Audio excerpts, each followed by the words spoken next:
आपने would rather का use पढ़ा है? Rather, would rather, would rather, चाहूंगा क्या होता है? चाहूंगा, इसका मतलब होता है वुड रादर मीन्स होता है चाहूंगा। जैसे बोलते हैं ना कि मैं चाहूंगा आप रोजाना कोचिंग आए, मैं चाहूंगा कि आप इंग्लिश बोले, मैं चाहूंगा कि आप यहाँ पर बैठे, मैं चाहूंगा आप ये खाना खाएं, है ना, ये ऐसे सेंटेंस आते हैं। उसमें किसका यूज होता है? वुड रादर का। पहले आप क्या लगाएंगे? सब्जेक्ट लगा दीजिए। क्या लगा दीजिए? रूल की बात कर रहा हूं मैं, ठीक है। पहले तो आप रूल क्या लिखेंगे? सब्जेक्ट लगा दीजिए, फिर आप लगाएंगे वुड रादर। और एक चीज ध्यान रखना, इसमें मैटर नहीं करता कि आपका सब्जेक्ट सिंगुलर हो या प्लूरल हो, आप वुड रादर ही यूज करेंगे, कोई प्रॉब्लम नहीं है, ठीक है, ये फिक्स है। उसके बाद आप क्या करेंगे? उसके बाद आप ऑब्जेक्ट यूज करेंगे। और ये कौन सा ऑब्जेक्ट है पता है आपको? ये सब्जेक्ट का ऑब्जेक्ट है। किसका ऑब्जेक्ट है? ये वाला, जिसमें मैंने आपको चार्ट बनाई थी। आई का ऑब्जेक्ट क्या होता है? मी, है ना। ई का ऑब्जेक्ट क्या होता है? हिम। सी का ऑब्जेक्ट क्या होता है? हर। दे का ऑब्जेक्ट क्या होता है? Them, right. तो वो वाला ऑब्जेक्ट यहां पर लगेगा, समझ रहे मेरी बात? उसके बाद आप वर्ब की second form, of course verb की सेकेंड फॉर्म, ये आपकी हेल्पिंग वर्ब यहां पर लग गई, है ना। और ये आपकी क्या है? और किस फॉर्म में? सेकेंड फॉर्म में, राइट। और उसके बाद आप ऑब्जेक्ट लगा दीजिए। ये फर्स्ट ऑब्जेक्ट हो गया आपका, ये सेकेंड ऑब्जेक्ट हो गया। अभी आप रूल समझ लीजिए, उसके बाद आपको समझ में आया अच्छे से। मैं एग्जांपल के साथ समझाता हूं। जैसे अगर मैं बात करूं, देखो यहां पर मैंने लिखा, डायरेक्ट इंग्लिश में बात करते हैं। जैसे मैंने लिखा, मैं चाहूंगा कि आप यहां बैठे, समझ में आ रहा है? मैं चाहूंगा कि आप यहां बैठे, तो कैसे बनेगा? आई वुड रादर, क्या हो गया? आई वुड रादर, आप क्या था? मैं चाहूंगा कि आप यहां पर बैठे, तो आई वुड रादर यू, समझ रहे हो?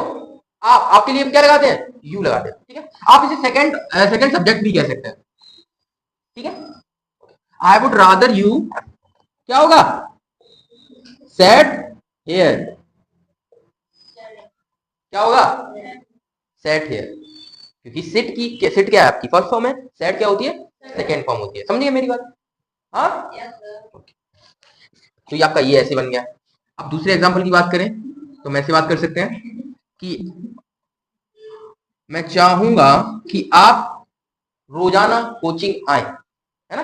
मैं चाहूंगा कि आप रोजाना कोचिंग आए, क्या होगा? I would rather you came coaching, समझ में आ रहा है? हाँ, I would rather you came coaching daily, सही है। ऐसे आप काफी सारे सेंटेंस बना सकते हैं। मैं चाहूंगा कि आप मेरे साथ बैठे, मैं चाहूंगा कि आप मेरे साथ चले, मैं चाहूंगा कि आप रोजाना पढ़ाई करें, मैं चाहूंगा कि आप अच्छे कपड़े पहने, है ना, काफी सारे, है ना। और इसमें एक चीज समझना कि इसमें हमेशा अपनी अपनी इच्छाओं से सेंटेंस बनते हैं। अपनी, जैसे कि मान लो आप चाहोगे कुछ, आप ये कैसे कह सकते हो कि काजल चाहेगी कि आप काजल के साथ बैठे, ये आप थोड़ा मतलब ये आप कैसे इमेजिन कर सकते हो कि वो चाहिए ये चीज, समझ रहे मेरी बात? ये हमेशा आई से ही स्टार्ट होगा ज्यादा कंडीशन में, समझ रहे हो? अगर आप किसी के साथ बहुत ही ज्यादा क्लोज हो तो शायद उसकी इच्छा आप बता सकते हो। आप कह सकते हो कि सौम्या चाहेगी कि सौम्या को आज कोचिंग ना आए, है ना। तो ये सौम्या की इच्छा आप कैसे जान सकते हो? इसमें एक विश होती है, एक इच्छा होती है, राइट। और इच्छा हमेशा वही व्यक्ति जान सकता है जो उसकी होती है, समझे मेरी बात? With in himself he can know that what is his wish, समझ रहे हो? उसकी विश क्या है, उसकी इच्छा क्या है, ठीक है। तो ज्यादातर ये सेंटेंस आई से स्टार्ट होते हैं, मतलब इंसान खुद के लिए यूज करता है, दूसरों के लिए यूज नहीं कर सकता। बहुत ही कम सिचुएशन में ये दूसरे के लिए यूज होता है। ज्यादातर आपको आई से ही स्टार्ट मिलेगा, क्योंकि ये खुद की इच्छा के लिए यूज होता है। आप चाहोगे कुछ और, ये चाहेंगे कुछ और, समझ रहे हो? मैं कैसे कह सकता हूँ कि ये चाह रही है? मैं ये कैसे कह सकता हूँ निशा ये चाहती है कि मैं यहाँ पर क्या पढ़ाऊँ? नहीं, निशा ये चाहती है कि मैं यहाँ पर ना, ऑफकोर्स अगर ये इच्छा निशा की नहीं सबकी होगी, राइट। ये सबकी इच्छा है कि मैं यहाँ पर ना पढ़ाऊँ।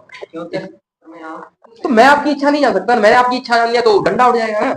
आपकी इच्छाएं तो बहुत बड़ी बड़ी हो सकती हैं।